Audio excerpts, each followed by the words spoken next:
जब भगवान छीनते हैं। पार्ट 2। अर्जुन की जिंदगी बदलने के बाद आने वाला तगड़ा मोड़। सान्वी और अर्जुन की जिंदगी अब काफी अच्छी चल रही थी। अर्जुन की नौकरी बढ़ रही थी, उसकी माँ खुश थी, और धीरे धीरे दर्द, जो कभी सीने को चीर देता था, आज बस एक पुरानी याद बन चुका था। पर जिंदगी का हर अच्छा दौर एक नई परीक्षा लेकर आता है। अचानक सामने आई पुरानी परछाई, रिया। एक दिन ऑफिस में काम करते हुए रिसेप्शन ने कॉल किया। अर्जुन, कोई आपसे मिलने आया है। अर्जुन नीचे गया और वहां खड़ी थी रिया। वही चेहरे की चमक, पर आंखों में भारीपन, थकान और पछतावा।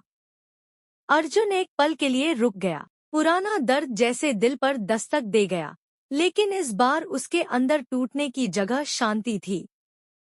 रिया बोली, अर्जुन, कैसी हो? अर्जुन बस हल्का सा मुस्कुराया। अच्छा हूं। तुम? रिया ने आंखें नीचे कर ली। उसने कहा, मैं ठीक नहीं हूं अर्जुन। खामोशी भारी थी। कुछ पल बाद रिया बोली, मैंने सोचा था सपने बड़े कर लूंगी, पर मैंने जिंदगी में बहुत कुछ खो दिया। अर्जुन चुप था।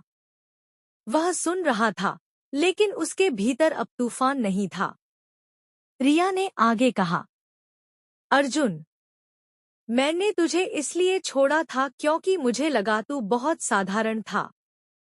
पर आज समझ आया, साधारण लोग ही सबसे असली होते हैं। उसकी आवाज कांप रही थी। क्या हम दोबारा कोशिश कर सकते हैं? उस पल अर्जुन ने खुद को देखा। वही लड़का जो कभी उसके लिए रो रो कर टूट गया था, आज सीधा खड़ा था।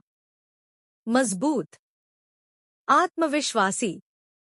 अर्जुन ने बहुत शांत होकर कहा, रिया, तू मेरी कहानी का एक महत्वपूर्ण हिस्सा थी। पर तू मेरे अतीत में है, और मैं अतीत में वापस नहीं जाता। रिया की आंखें भर आईं। मैंने तुम्हें खो दिया अर्जुन। अर्जुन मुस्कुराया। नहीं रिया, तूने खुद को खोया। तू गई थी, लेकिन मुझे भगवान ने रोक लिया, क्योंकि मुझे इससे कहीं आगे जाना था। रिया रो पड़ी, लेकिन अर्जुन ने केवल इतना कहा, भगवान जब छीनता है तो खाली नहीं छोड़ता। जो तूने छीन लिया, वो भगवान ने मुझे वापस दे दिया, सान्वी के रूप में। ये सुनकर रिया चुप हो गई। वो समझ चुकी थी कि अर्जुन उस पुराने लड़के से कहीं ऊपर उठ चुका है, जो उसके पीछे टूटता था। अर्जुन वहां से मुड़ा, और सान्वी का कॉल आया। कब आ रहे हो? मम्मी चाय बना रही हैं। अर्जुन ने मुस्कुराकर जवाब दिया। बस अपनी जिंदगी की सबसे बड़ी जीत लेकर घर आ रहा हूं। उस दिन अर्जुन समझ गया, कभी कभी भगवान छीन कर भी कुछ बड़ा देता है, और सबसे बड़ा तोहफा होता है खुद का बेहतर रूप।